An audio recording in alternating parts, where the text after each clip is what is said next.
Why, hello everyone, I am fantasy author Dianna Gunn, and this week I would like to share with you some clips I took at the Countdown to Nanowrimo panel, which was a panel at CanCon, the speculative fiction conference for authors. If you're wondering what speculative fiction is, it's just a broad term that encompasses science fiction and fantasy and horror, and we use it because a lot of authors tend to write in multiple of those genres, and the fandom tends to overlap a lot. CanCon is the biggest annual event for speculative fiction authors in all of Canada, and it's held in Ottawa every year. This year's CanCon was just a couple weeks ago. I did have the honor of going and actually speaking on my very first panel. It was really awesome, and I'm going to share more about that experience in a couple of weeks and more about CanCon itself over the next couple of weeks. But because we only have a week left until Nanowrimo begins, I thought it was really important to share this panel with you first. The Countdown to Nanowrimo panel was actually run by 4 MLs from Ottawa and 1 ML from Hamilton. If you're wondering what those are, they're the municipal liaisons, the people that organize everything at the city level of Nanowrimo. And they were all amazing. They all had several years of Nanowrimo under their belt, and lots of great advice, lots of great tips, and so much passion for this wonderful event that happens every single year.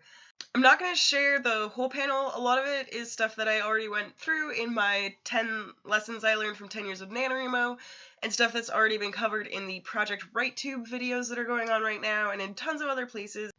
The questions and answers I am going to share still reflect a lot of the stuff I said in my 10 lessons from 10 years of Nanowrimo video, but I think it's really important to reiterate these points and to show that many people have had this experience, to show the breadth of this event and what it means to all of these different people. And I hope that you will find this inspiring and useful and that it will help you make the most of the month to come and of every Nanowrimo hereafter. The first question that got some really great answers that I would like to share with you is, what does Nanowrimo mean to you? Okay, well, initially Nanowrimo, when I started, I did it in my last year of university when I had all my crazy courses, and I decided I wasn't busy enough. And so I was like, I've always wanted to write a book. Let's see if I can. And Nanowrimo was about discovering that I could. I went into it not thinking that I would be able to do anything really meaningful with it, but I was like, you know what, I'll try.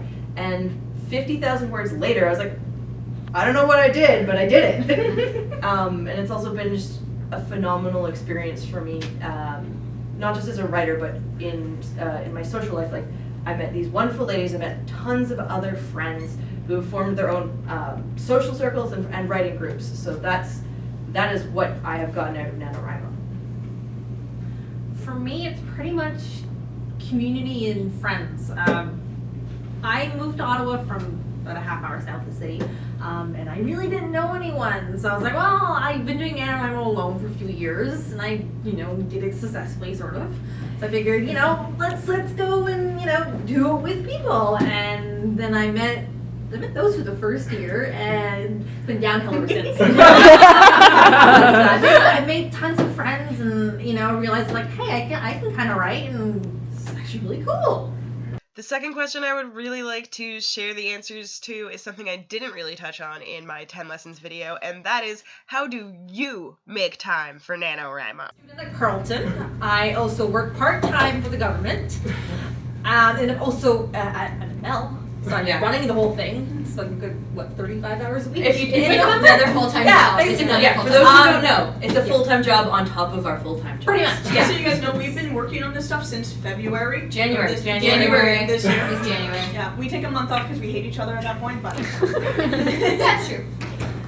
And I'll throw in a few other tips. First off, it's very easy on the site to find word wars and sprints. Yes, so you exactly. can Yeah, there's the Twitter, their official Nano Sprint Twitter. Nanoword Sprint. Yeah, Nanoword Sprint. Yes, I'm part of that team actually. Yeah. They do some really awesome ones. We do some on the Chat Nano a whole bunch. We'll usually do some during a lot of our write-ins. Yeah, and I also commute to work on public transit a few times a day. Yes, that's very popular. Chat on the phone or on the tablet. Very popular. And if you have a device that can do voice recognition, you can dictate.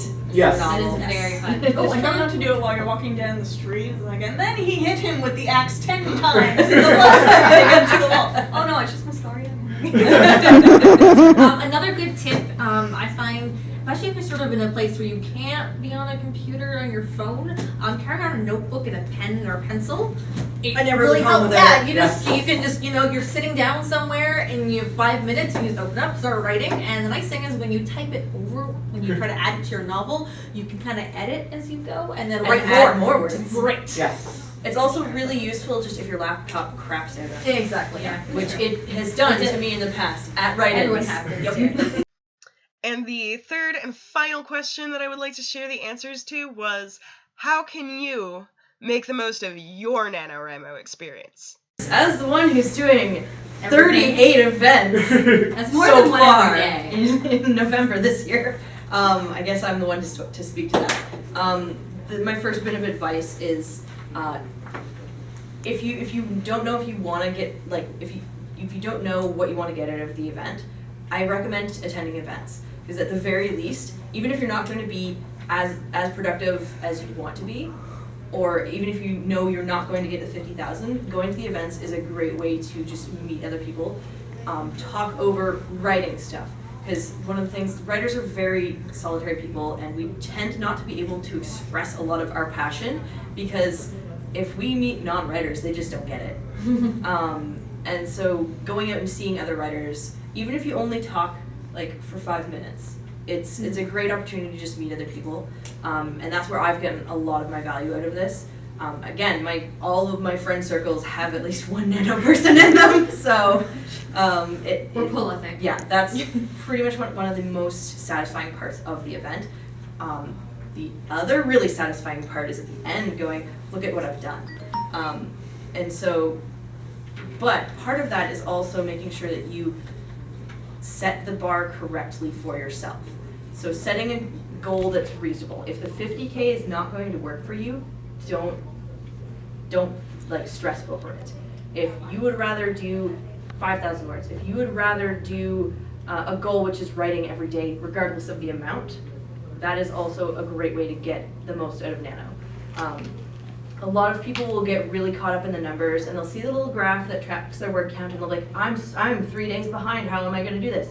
Do not stress. The point of NaNoWriMo is to motivate you to do something. If your goal is not motivating you, then you need to change it, or you need to sit down and say, okay, well, what is my priority? Is my priority to meet the goal, or is my priority to enjoy the experience? And it should always be to enjoy the experience. That's that for the Countdown to NaNoWriMo panel at CanCon. Before I go, there's some housekeeping I'd like to take care of. You probably noticed that there wasn't actually a video last week. That's because I got really sick as soon as I got home from CanCon, and I'm actually still a little bit sick, but I'm slowly getting caught up and getting back into humanity.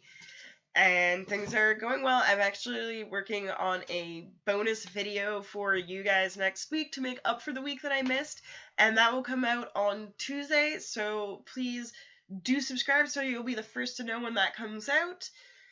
And I'm also doing a giveaway in collaboration with PROJECTWRITETUBE. We are giving away several signed copies of our books. So you can find a link to a video that explains everything about the giveaway and how you can enter in the description below. And if you want to know more about PROJECTWRITETUBE, I've also got a link to the playlist of all of our NaNoWriMo prep themed videos for you to watch. Thanks for watching, and happy writing!